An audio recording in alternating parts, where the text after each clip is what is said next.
medio de una moción privilegiada se pasó a conocer el estado de calamidad pública, el cual recibió 140 votos a favor, con lo que el Pleno del Congreso de la República ratificó los decretos 20-2020 y 21-2020, que establecen estado de calamidad pública en 10 departamentos. Dicho decreto se aplica puntualmente al área norte y oriente del país, cuyos departamentos fueron los más afectados por el paso de la depresión tropical ETA.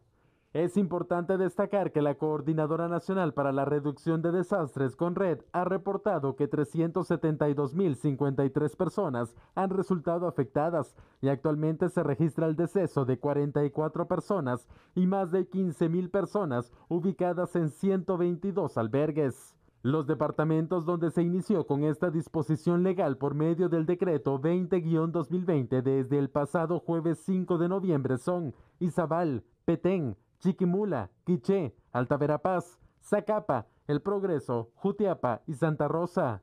Pero debido a los estragos causados por las lluvias, el sábado 7 de noviembre también se publicó el decreto 21-2020, con el cual se estableció estado de calamidad en Huehuetenango. A causa de la pandemia de la enfermedad COVID-19, en marzo de este año se decretó a nivel nacional el primer estado de calamidad pública. Posteriormente, en el marco de la prevención y contención de la crisis sanitaria en el país, dicha disposición se prorrogó durante 5 ocasiones por parte del legislativo. Es decir, el país estuvo 6 meses bajo estado de calamidad pública, el cual concluyó hace 2 meses. Si de algo no cabe duda en este particular año 2020, Sandy, es lo siguiente. Nunca en la historia de Guatemala se habían impuesto tantos estados de calamidad. Sí. Este es el séptimo, ¿no? 6 por el tema de la pandemia del COVID y ahora pues la depresión tropical ETA hace que se apruebe uno más, con 107 votos en el Congreso. Es necesario poder explicar muy bien, Julio, cuáles son las limitantes que se tienen con un estado de calamidad, cuáles son también los beneficios que se pueden obtener para la ayuda pronta ante emergencias. Me parece estupendo, así que propongo algo, veamos unos datos y analicemos esto que tú estás preguntando de manera tan oportuna. Muchísimas gracias. Y es que, fíjate, Sandy y televidentes, por enésima ocasión durante este año el Congreso de la República ratificó y aprobó un nuevo estado de calamidad. En esta ocasión, ya lo dijimos, por la tormenta o la depresión tropical ETA. El estado de calamidad, empecemos y partamos de esa base, está regido por una ley, la cual tiene un nombre, se llama Ley de Orden Público y sirve para que los gobiernos de turno puedan, al menos en teoría, responder de manera inmediata a una crisis en el país. A través del estado de calamidad se pueden realizar compras directas, ¿verdad? Sin obviando los procesos estipulados en la Ley de Contrataciones del Estado, para responder más rápidamente. Esta situación sí tiene una característica y al menos el Congreso lo ha puesto teóricamente, ahora hay que ver que se cumpla. Debe ser auditada minuciosamente tanto por la Contraloría General de Cuentas como por los mismos diputados representantes de los departamentos, que en este caso son 10 afectados, y por supuesto por un control ciudadano, ¿no? Que la ayuda se vea allí. Ahora, ¿cuál es una de las ventajas, ya que tú preguntabas? El poder hacer compras de una manera no tan burocrática, supuestamente lo que garantiza es que lo que se necesite, la instalación de albergues, de ropa, de comida, de atención y ojalá una construcción de casas, porque la gente se quedó sin casas literalmente allá en la aldea Quejada, es más, se quedó sin sus familiares, ¿no? Sí. Entonces, esto pueda llegar a ser una realidad. Por supuesto que esto demanda de pues muchos millones de quetzales, hay que decirlo, porque los daños fueron cuantiosos. Así es, Julio. Sabemos entonces que era necesario poder conocer este tema. El Congreso le dio también prioridad en esta sesión, que sabemos que tenía varios puntos de agenda también, pero también es necesario indicar que se tenía que hacer la ratificación o no, porque así es. El Ejecutivo pues decretó entonces el estado de calamidad, pero en este caso, si el Congreso no lo hubiese aprobado, probablemente no tendría efecto. Esto es muy cierto, Sandy, porque al final de cuentas, aunque el Ejecutivo emitió estos 2 decretos, recordemos ya finalizando, de hecho uno de ellos, el que amplió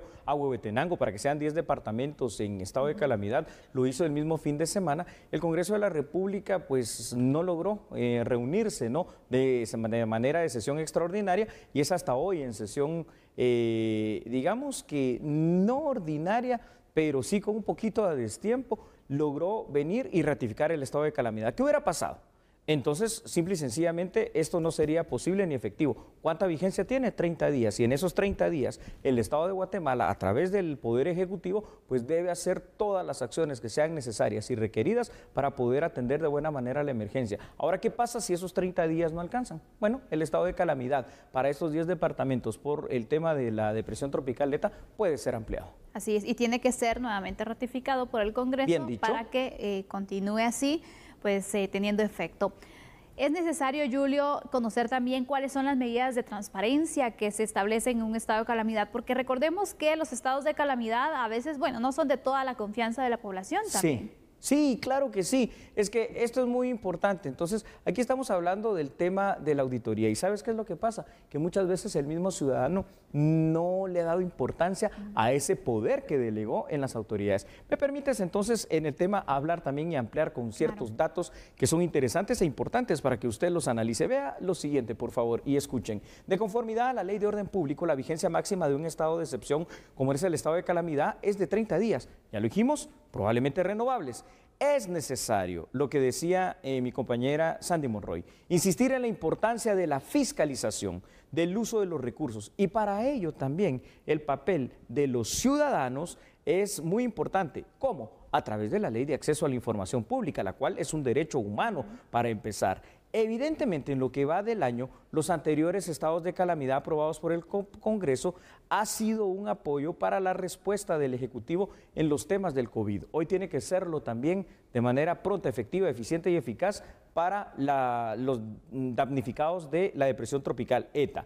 Lo que habría que priorizar, y ahora sí, vamos a hablar de lo que tú nos preguntabas, Sandy, es contar con toda una infraestructura legal, las leyes adecuadas, operativa, logística, financiera, para que el Estado esté siempre en la disposición de atender emergencias. El llamado a los diputados que representan estos 10 distritos, me refiero a los 10 departamentos, solo por ponerte un ejemplo, en el caso de Huehuetenango son alrededor de 9, en este caso 9 o 10 diputados, y así en el caso del resto de departamentos. El que menos tiene es el Progreso, tiene 3 de los que están en estado de calamidad. Tienen que estar precisamente supervisando, coordinando a través de los gobernadores, a través de los alcaldes, que la ayuda que se vaya a prestar sea precisamente para quienes les brindaron su confianza votando por ellos. Es un deber de ellos, pero sépalo usted puede pedir esas cuentas precisamente, ya le dije, a través de un instrumento público de derechos humanos que se llama la Ley de Acceso a la Información Pública. Es necesario que como ciudadanos también podamos fiscalizar. Bravo. Los diputados tienen también la facultad de poderlo hacer por medio de las citaciones, de visitas, de distintas herramientas también, porque recordemos que son la representación del pueblo. Es correcto. El poder, dice la Constitución, el pueblo de Guatemala lo delega en sus representantes. En este caso, de manera distrital, el distrito para la ley electoral y de partidos políticos es un departamento, para que nos entendamos, de manera distrital en sus diputados. Así que la gran pregunta aquí es esta: ¿conocemos quiénes son nuestros diputados que nos representan en nuestros distintos distritos? Si no lo conocemos, desde ahí empezamos mal. Tenemos que conocerlo, porque al Congreso las puertas están abiertas para llegar, preguntar y decir: señor diputado, usted me representa, mi departamento, ¿qué es lo que se ha hecho? ¿Cómo se ha invertido? ¿De qué manera se ha gastado? ¿Cuáles son los beneficios que hemos tenido? Así que esperamos que esto pues también pueda hacerse. Lo importante, al final de cuentas, que ahora que hay estado de calamidad, es que la ayuda llegue y sea efectiva. Sin duda alguna, Julio, conoceremos entonces las prioridades que se van a establecer. Hay mucha necesidad, sí, Sandy, y pues es urgente también que se pueda iniciar con los distintos planes de recuperación. Julio, ¿vamos a la pausa? Vamos a la pausa. Te cuento, a ti y a todos los televidentes, no vayan a decir nada. Cuando regresemos de la pausa vamos a hablar acerca de la preocupación de los empresarios con el tema del presupuesto 2021, fíjate. Así que por favor acompáñenos porque regresamos enseguida. A ver, ¿dónde están? Ah, ya los vi. No cambien porque nosotros somos a la medida.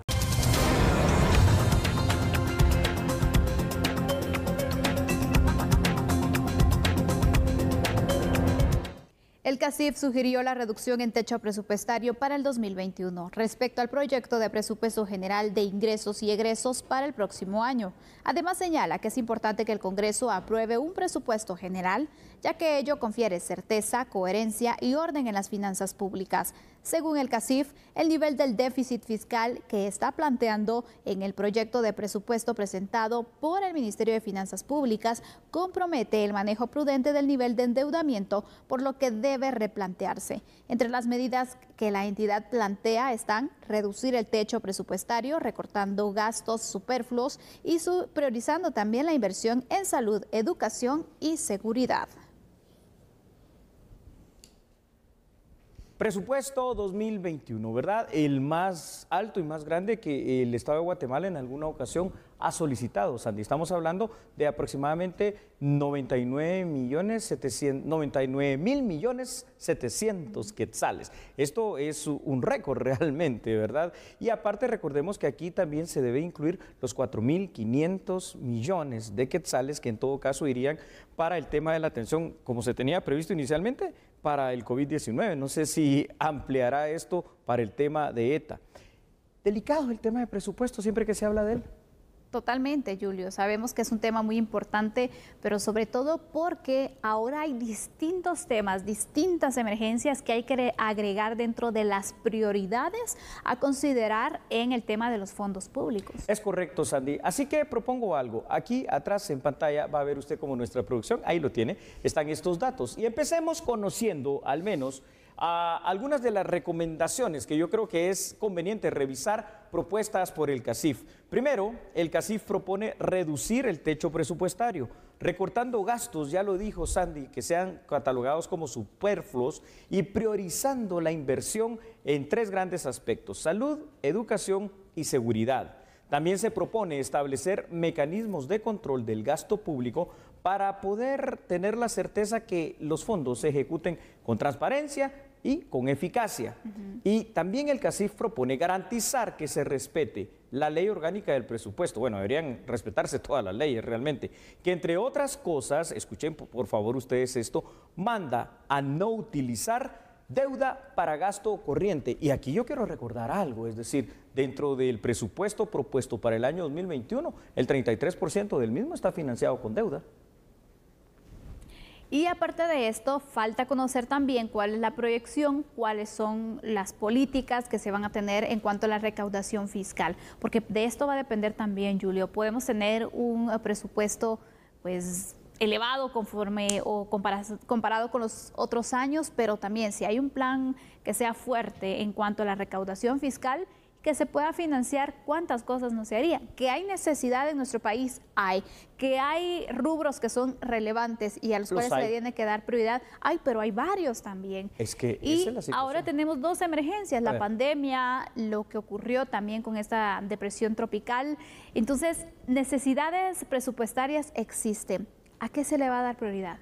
En mi criterio, Sandy, para poder dar una respuesta, ahí sí que como dice el CACIF, efectiva, dicen ellos, yo le agregaría eficiente y eficaz. Yo creo que el replanteamiento y la revisión del presupuesto de ingresos y egresos del Estado, no solo para el 2021, esto tiene que ser para todos los años, debe ir orientado a lo siguiente, es decir, la burocracia estatal. Hay a veces excesiva burocracia estatal que se va en asesores, en consultorías, en situaciones de esta que quitan mucho de ese presupuesto. Me refiero a contratos que van desde el rubro, por ejemplo, del subgrupo 18 hasta los 029, los 022, que habría que revisar algunos de estos.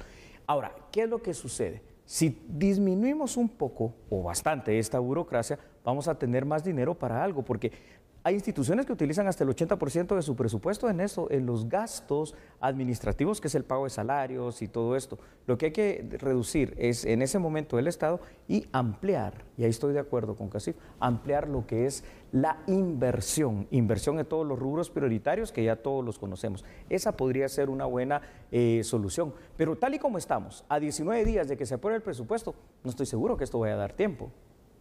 La verdad que no, ya el análisis va contra el tiempo precisamente, Julio. Totalmente. Entonces, es complicado porque un tema como estos no debería tomarse de esa manera. A última hora. Pero sabemos también que siempre se corre con el análisis, no sé qué tan profundo se puede hacer, no sé qué tanto se pueden hacer las proyecciones, la toma de decisiones sobre entonces cómo se puede contener el gasto, cómo se pueden evitar estos gastos superfluos como ha indicado el CACIF.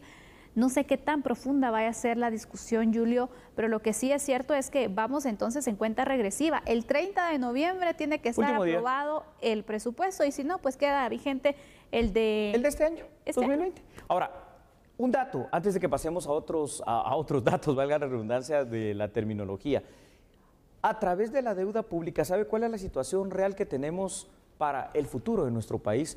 Hoy por hoy, las estimaciones presupuestarias dicen que cada niño que nace ya trae una deuda de 8.800 y pico de quetzales. Y si seguimos invirtiendo, digamos, esfuerzos en deuda pública, esos 8.000 y pico se convertirán en 9.000, y se convertirán en 10.000, y en 11.000, y en 12.000. Y esto ya realmente lo que hace es hacer muy difícil la condición del Estado. Aquí no hay que pensar solo en la macroeconomía, sino que hay que pensar sobre todo en la microeconomía, y este es otro rubro muy importante. Definitivamente. Sabemos que el trabajo es fundamental, sabemos que también poder tener una economía estable es otro de los puntos que también se recalca, la seguridad, la educación, la salud. Uy, y ahora hablamos también La entonces... infraestructura vial. También, y hablamos de tener un fondo de emergencia, que esto sí o sí lo deberían de incluir, Sí, Julio. sí, y no creo que esté, al menos no en la dimensión que se necesita, ¿verdad? Porque, porque es evidente que lo necesitamos. ¿Me permite, Sandy, compartir contigo y los televidentes más datos? Ahí los tiene, por favor, junto a nuestra producción en su pantalla de televisión. Parte de la preocupación expresada por los miembros del CACIF es que debe ser prioritario mantener una sana macroeconomía para Guatemala, y con deuda, pues definitivamente que esto no pasaría, ¿no? A este punto también debemos agregar que, aunque no esté contemplado en el presupuesto 2021 de forma amplia al menos, el apoyo para la micro, mediana y pequeña empresa también es importante, porque es un gran sostén de la parte económica de nuestro país. Recordemos el daño y la recesión económica que a través de la pandemia del COVID-19 los sectores productivos del país, Sandy, y los guatemaltecos en general, pues de una u otra manera hemos sufrido. Al final de cuentas, cualquier decisión en este momento está en manos del Congreso, ya lo hemos dicho.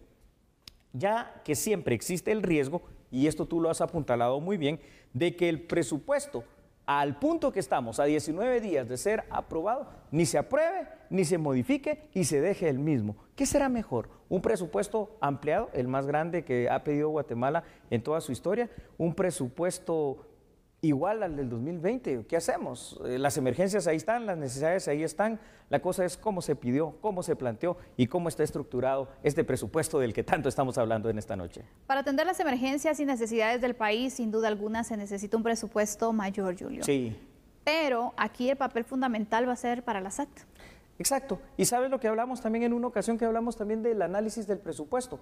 Al final de cuentas, en Centroamérica, países como Panamá, países como Costa Rica, y en comparación relativa al número de habitantes y territorio, El Salvador también utilizan mayores presupuestos. Uno puede escandalizarse, ¿y para qué quieren más dinero?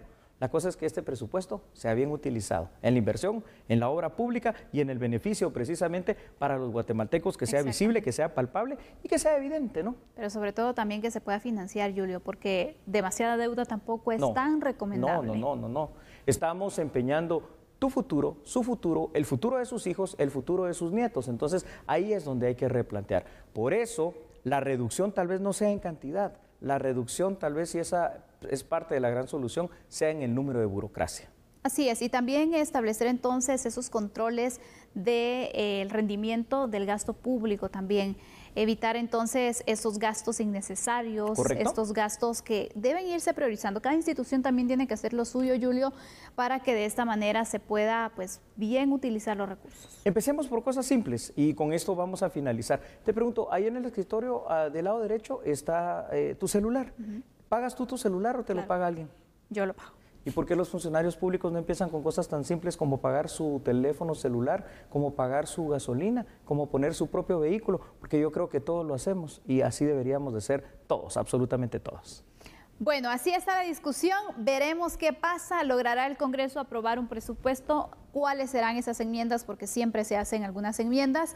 Le daremos seguimiento y usted no se lo puede perder aquí en TN 23. ¿Vamos a la pausa? Vamos a la pausa, Sandy. No cambies, recuerde, tal vez hora del café, sí, de levantarse un ratito, tome agua, lo que usted quiera, pero jamás cambiar, porque somos a la medida.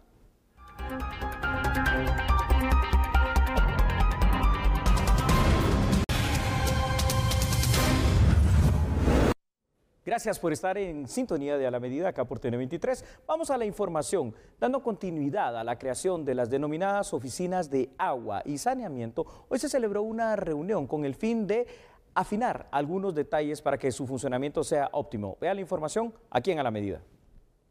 Gran Cruzada Nacional por la Nutrición, la Comisión Presidencial de Asuntos Municipales iniciará a realizar una gira departamental, priorizando los lugares donde el acceso al agua potable es escasa y los departamentos más afectados por la depresión tropical ETA, para la creación de oficinas municipales. Y de esa manera nosotros vamos a arrancar con un proyecto, con una gran gira nacional el próximo año para poder llegar a todos los territorios, a todos los municipios, para poder sociabilizar, para poder capacitar, para poder fortalecer a las municipalidades, para que sean creadas donde no hay. Hay una encuesta que más o menos 117 municipios ya tienen. Estamos viendo si están funcionando o no para poder fortalecerlas, y donde no hay tenemos que crearlas.